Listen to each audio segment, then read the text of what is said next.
క్రిస్పీగా క్రంచీగా కరకల్లాడుతూ తింటుంటే ఇంకా ఇంకా తినాలనిపిస్తాయి ఈ కారపప్పలు. చిన్నపిల్లలైతే ఎగబడి తింటారండి, అంత రుచిగా ఉంటాయి. నేను చిన్నగున్నప్పుడు సంక్రాంతికి దసరాకి సెలవులు వచ్చాయంటే చాలు మా అమ్మ గంపడాన్ని చేసి దేవుడి గదిలో పెట్టి గొల్లెం పెట్టేది. ఎంతసేపు సూప్ అంతా ఆ గది వైపే ఉండేది. అమ్మ కాస్త బయటికి వెళ్ళిందంటే చాలు ఏదోలా చేసి తీసుకొని గప్చుప్న తినేవాళ్ళం నేను మా అన్నయ్య గిట్లా. పిల్లలకైనా పెద్దలకైనా చిరుతిండికి బెస్ట్ స్నాక్ ఐటమ్ ఈ కారపప్పలు. Hi friends, welcome to my channel Vainavi kitchen stories. Friends, నేను ఈరోజు తెలంగాణ స్పెషల్ క్రిస్పీగా క్రంచీగా కరకరలాడుతూ చాలా రుచికరంగా ఉండే కారపప్పలను చేసి చూపించబోతున్నానండి.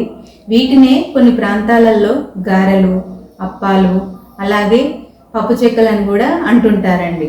అయితే వీటిని చేసుకోవడం చాలా ఈజీ అండి. ఎవరైనా ఎప్పుడైనా సందర్భం ఏదైనా సరే అప్పటికప్పుడు ఈజీగా చేసుకోవచ్చండి. అయితే ఇంకా లేట్ చేయకుండా తెలంగాణ స్పెషల్ కారపప్పలు చేయడం మొదలు పెడదాం. ముందుగా నేను ఈ కప్పుతో 3 కప్పుల బియ్యం పిండిని తీసుకుంటున్నా. ఈ పిండిని నేను నార్మల్ రేషన్ బియ్యాన్ని తీసుకొని పట్టించుకున్నా. ఈ 3 కప్పుల పిండి తూకంతో అయితే దాదాపు 400 గ్రాములు ఉంటుందండి. ఇప్పుడు ఈ పిండిని కాసేపు పక్కన పెట్టుకొని 1 టీ స్పూన్ పెసరపప్పు, 1 టేబుల్ స్పూన్ శనగపప్పు తీసుకొని ఒక గిన్నెలో వేసుకొని నీళ్లు పోసి నానబెట్టుకోవాలి. ఇవి కాస్త నానబెట్టాలి కాబట్టి నేను ముందే ఈ పెసరపప్పుని శనగపప్పుని తీసుకొని నానబెట్టుకున్నాను. ఇప్పుడు ఇవి పక్కన పెట్టుకొని ఈ కారపప్పల్లోకి కావలసిన మసాలా పేస్ట్ని తయారు చేసుకుందాం. మిక్సీ జార్లోకి 7-8 వెల్లుల్లి రెబ్బలు, 2 ఇంచుల అల్లం ముక్క ఇలా చిన్న చిన్న ముక్కల్లా చేసి వేసుకోవాలి. అలాగే ఒక 6 పచ్చిమిర్చీలు ముక్కలుగా చేసి వేసుకుంటున్నా. 1/2 టీ స్పూన్ జీలకర్ర,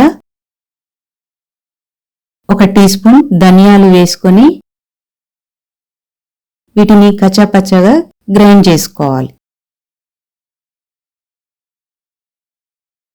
ఇట్లా మనం గ్రైండ్ చేసుకున్న మిశ్రమం అనేది కాస్త బరకగా కచ్చాపచ్చగా ఉండేటట్టే గ్రైండ్ చేసుకోవాలి. ఇట్లా గ్రైండ్ చేసుకుంటే మనం కారపప్పలు చేశాక ఈ మిర్చి మసాలా చిన్న చిన్న ముక్కలుగా కనిపించి చూడ్డానికి ఇంపుగా ఉండడంతో పాటు నోటికి రుచిని కూడా ఇస్తాయి. ఇప్పుడు మనం ముందే కొలిచి పక్కన పెట్టుకున్న బియ్యం పిండిని తీసుకొని 2 టేబుల్ స్పూన్ల నువ్వులు, 2 టేబుల్ స్పూన్స్ లైట్గా వేయించి పొట్టు తీసిన పల్లీలు, 1/2 టీ స్పూన్ పసుపు, అలాగే 4 రెమ్మల కరివేపాకు. వీటిని ఇలా చిన్న చిన్న ముక్కల్లాగా చేసుకొని వేసుకోవాలి. ఇవి మనం ముందే నానబెట్టి పెట్టుకున్న పెసరపప్పు శనగపప్పు నీటిని వంపేసుకొని వేసుకోవాలి.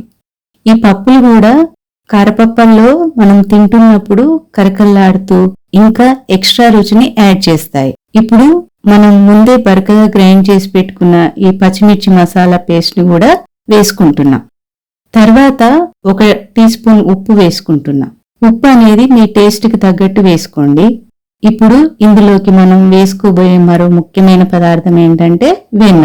దీన్ని బటర్ అంటాం కదా, దీన్ని 2 టేబుల్ స్పూన్స్ వేసుకుంటున్నాను. ఇప్పుడు ఇవన్నీ బియ్యం పిండిలో కలిసిపోయేటట్టు చేత్తో మిక్స్ చేసుకోవాలి. బటర్ లేకపోతే మీరు మామూలుగా నూనెను కూడా వేడి చేసి వేసుకోవచ్చు. ఈ బటర్ వేసుకోవడం వల్ల కారపప్పలు చూడ్డానికి సాఫ్ట్గా, తింటుంటే కరకరలాడుతూ నోట్లో కరిగిపోయేలా చేస్తుంది.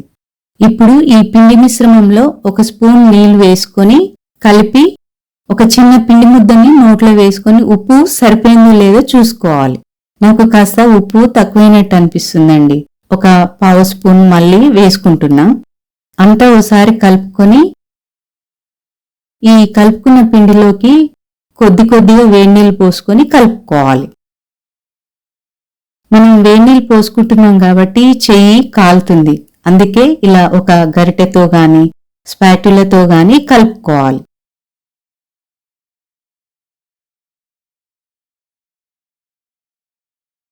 తర్వాత మామూలుగా చేత్తో కలుపుకొని ఈ విధంగా ముద్ద చేసుకోవాలి.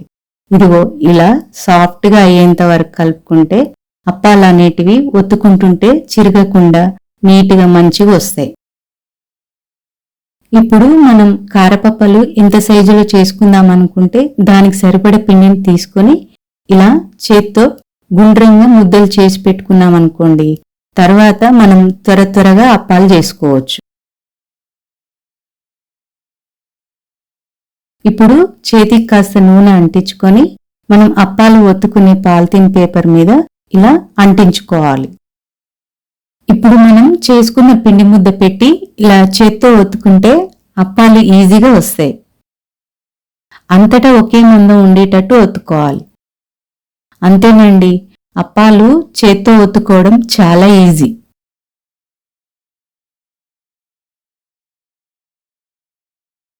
లేదంటే ఏదైనా స్టీల్ పాత్ర దాని అడుగు భాగం ఇలా ఫ్లాట్గా ఉన్నది తీసుకొని కూడా అప్పాలు ఇంకా ఈజీగా చేసుకోవచ్చు. మనం ఇందాక తీసుకున్న పాలిథిన్ కవర్ మీదే ఆయిల్ రుద్దుకొని పిండి ముద్ద పెట్టి మరో పాలిథిన్ పేపర్ తీసుకొని దానికి కూడా కాస్త ఆయిల్ అంటించుకొని ఆయిల్ రుద్దిన సైడ్ కిందికి వచ్చేటట్టు పెట్టుకోవాలి. ఇప్పుడు మనం తీసుకున్న ఫ్లాట్గా ఉన్న గిన్నెతో ఇట్లా గుండ్రంగా తిప్పుతూ ఒత్తుకుంటే కూడా అప్పాలు పర్ఫెక్ట్గా నీట్గా రౌండ్గా వస్తాయి. ఇలా రెండు కొద్దిగా పెద్ద సైజు పాలిథిన్ పేపర్లు ఉంటే ఒకేసారి 5-6 అప్పాలు చేసుకోవచ్చు. చూడండి ఎంత బాగా వచ్చాయో. ఈ విధంగా అయితే తక్కువ టైంలో ఎక్కువ అప్పాలు ఈజీగా చేసుకోవచ్చు అన్నమాట.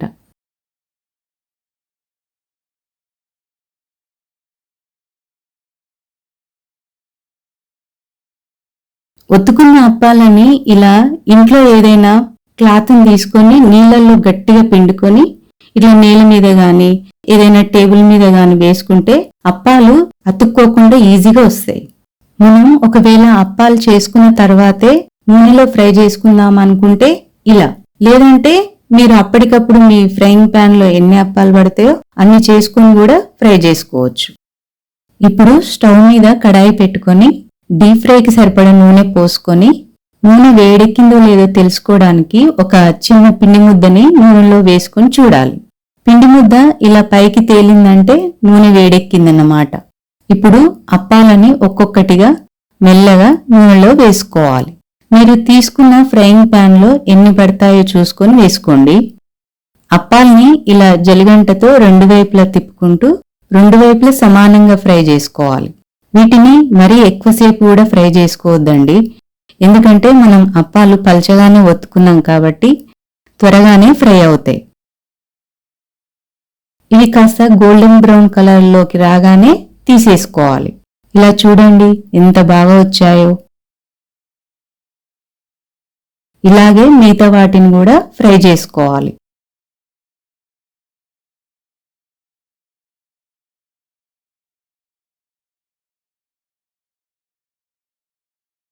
అంతేనండి, క్రిస్పీగా క్రంచీగా కరకరలాడే తెలంగాణ స్టైల్ కారపప్పలు రెడీ. వీటిని తక్కువ టైంలో చాలా ఈజీగా చేసుకోవచ్చండి. ఫ్రెండ్స్, నేను చెప్పిన కొలతలతో నేను చేసిన విధంగా మీరు కూడా మీ ఇంట్లో చేసుకుని తిని ఎలా ఉన్నాయో మీ అభిప్రాయాల్ని కామెంట్స్లో చెప్పండి. నా వీడియోని లైక్ చేయండి, అలాగే మీ ఫ్రెండ్స్కి బంధుమిత్రులకి షేర్ చేయండి.